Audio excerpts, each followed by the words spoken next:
Bonjour à tous. Et si tout ce qu'on nous racontait était faux, si derrière chaque grande histoire se cachait une vérité bien plus sombre, si les événements qui ont façonné notre monde, les figures historiques que nous révérons, et même la nature de notre réalité n'étaient que des illusions soigneusement orchestrées, aujourd'hui, on plonge dans les théories du complot les plus folles, celles qui font froid dans le dos. Attachez vos ceintures, ça va secouer. Dans l'immensité de l'univers, la théorie des mondes parallèles a longtemps captivé l'imagination des scientifiques et des rêveurs. Cette idée fascinante propose que notre réalité pourrait ne pas être unique, mais plutôt une parmi une infinité d'autres, chacune avec ses propres lois et caractéristiques.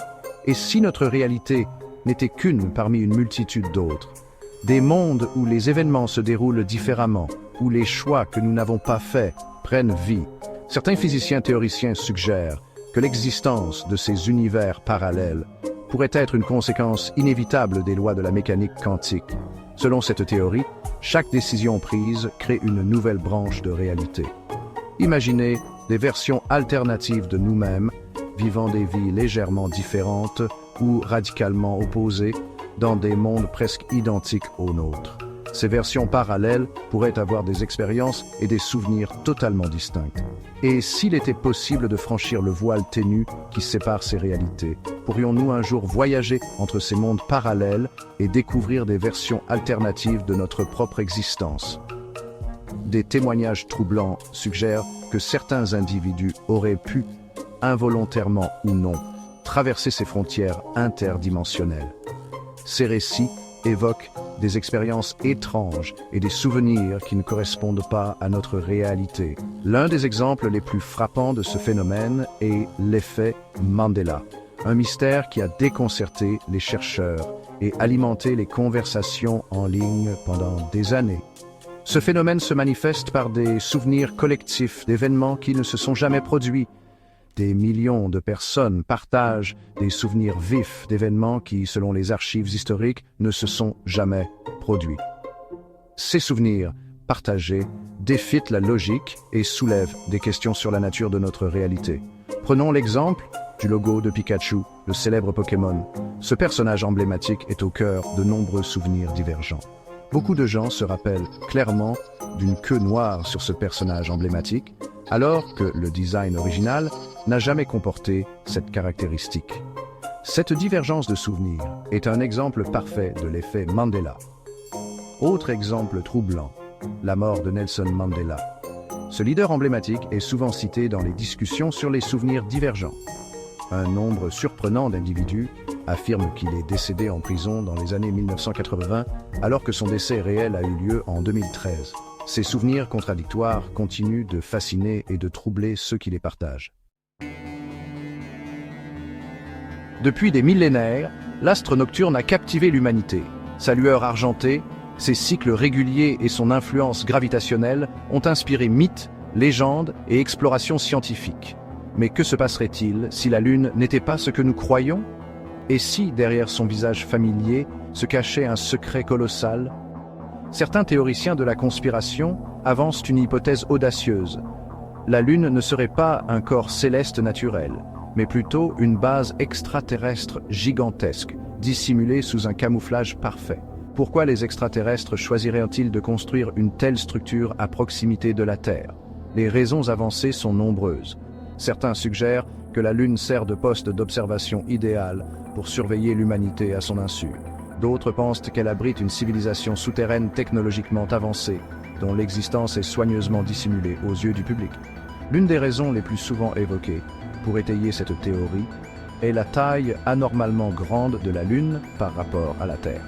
De plus, sa rotation synchrone avec la Terre, qui fait que nous voyons toujours la même face, alimente les spéculations.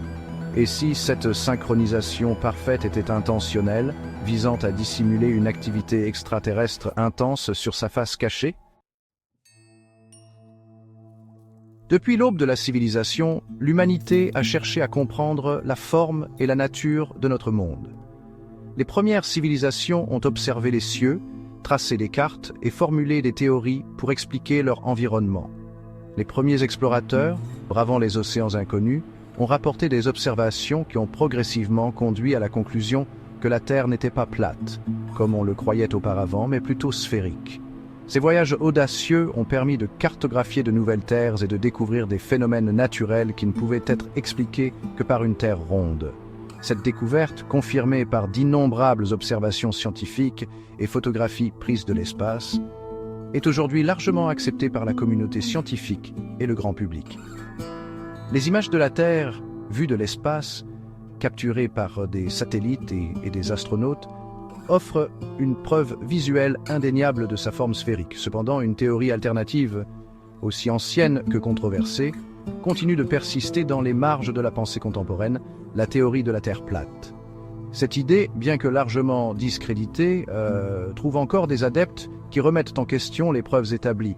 Les partisans de cette théorie, connue sous le nom de platistes, affirment que la Terre n'est pas une sphère, mais plutôt un disque plat couvert d'un dôme impénétrable, au-delà duquel se trouve un mystère insondable. Ils proposent des modèles alternatifs de l'univers qui défient les explications scientifiques conventionnelles.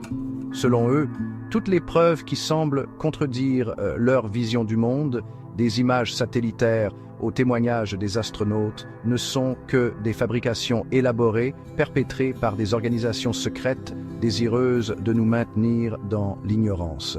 Ils croient que ces organisations ont un intérêt à cacher la véritable nature de notre monde. L'un des arguments phares avancés par les platistes est l'absence de courbure visible à l'œil nu. Ils soutiennent que si la Terre était vraiment ronde, nous devrions être capables de voir une courbure distincte à l'horizon. Si la Terre est réellement une sphère, demandent-ils, pourquoi ne voyons-nous pas cette courbure lorsque nous regardons l'horizon? Cette question, bien que simple en apparence, ignore des aspects cruciaux de la physique et de la perception humaine. La réponse, bien sûr, réside dans la taille immense de la Terre par rapport à l'échelle humaine. La courbure de la Terre est si subtile sur de courtes distances qu'elle échappe à notre perception directe. La courbure de la Terre est réelle, mais elle est tellement légère qu'elle est imperceptible à l'œil nu sur de courtes distances. Ce n'est qu'en s'élevant à des altitudes considérables, comme le font les avions et les fusées, que la courbure de la Terre devient évidente. Les images prises depuis ces hauteurs montrent clairement la courbure de notre planète. Un autre argument souvent avancé par les platistes est que l'eau ne peut pas se courber pour épouser la forme d'une sphère. Ils affirment que l'eau, par nature, cherche toujours à rester plate et horizontale. L'eau, disent-ils, cherche toujours son niveau, et par conséquent, les océans devraient être plats. Cette idée repose sur une compréhension simpliste du comportement de l'eau et de la gravité. Cependant, cet argument démontre une incompréhension fondamentale de la gravité. La gravité attire toute matière vers le centre de la Terre, ce qui donne à l'eau sa forme courbée sur une surface sphérique. Les océans, bien qu'ils semblent plats à notre échelle, suivent en réalité la courbure de la Terre. Et si notre réalité, avec ses lois physiques immuables, ses émotions complexes et ses événements apparemment aléatoires, n'était qu'une simulation informatique élaborée, créée par une intelligence bien supérieure à la nôtre? C'est la prémisse fascinante de la théorie de la simulation, une idée qui a enflammé l'imagination des philosophes, des scientifiques et des fans de science-fiction depuis des décennies. Cette théorie propose que tout ce que nous percevons comme réel pourrait être une illusion sophistiquée. Imaginez que notre univers et tout ce qu'il contient, des galaxies spirales aux particules subatomiques, ne soient que des lignes de code exécutées sur un ordinateur inconcevablement puissant. Un ordinateur si avancé qu'il pourrait simuler chaque détail de notre existence.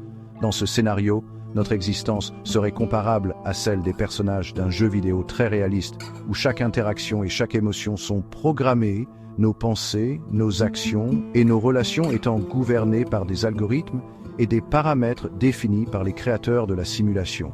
Ces créateurs pourraient être des êtres d'une intelligence et d'une technologie bien au-delà de notre compréhension actuelle. L'idée que nous pourrions vivre dans une simulation n'est pas aussi farfelue qu'elle y paraît. En fait, elle soulève des questions profondes sur la nature de la réalité et notre place dans l'univers. Avec les progrès rapides de l'informatique et de la réalité virtuelle, il n'est pas déraisonnable d'imaginer qu'une civilisation suffisamment avancée pourrait créer des simulations indiscernables de la réalité physique. Ces simulations pourraient être si parfaites que nous ne pourrions jamais en détecter les failles. En fait, certains experts en technologie comme Elon Musk ont suggéré que la probabilité que nous vivons déjà dans une simulation est loin d'être nulle. Ils argumentent que si une telle technologie est possible, il est plus probable que nous soyons dans une simulation que dans la réalité de base. Mais si nous sommes effectivement piégés dans une simulation, quelles en sont les implications? Cela signifierait que notre compréhension de la réalité est fondamentalement erronée. Sommes-nous libres de nos choix et de nos actions, ou sommes-nous simplement des marionnettes manipulées par une force invisible? Cette question touche au cœur de notre conception du libre arbitre et de l'autonomie. Certains scientifiques ont proposé des expériences pour tester l'hypothèse de la simulation.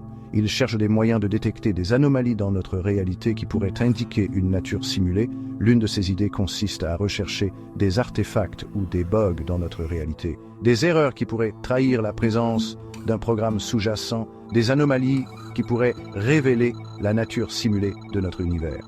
Ces anomalies pourraient se manifester sous forme de comportements inexplicables ou de phénomènes qui défient les lois de la physique.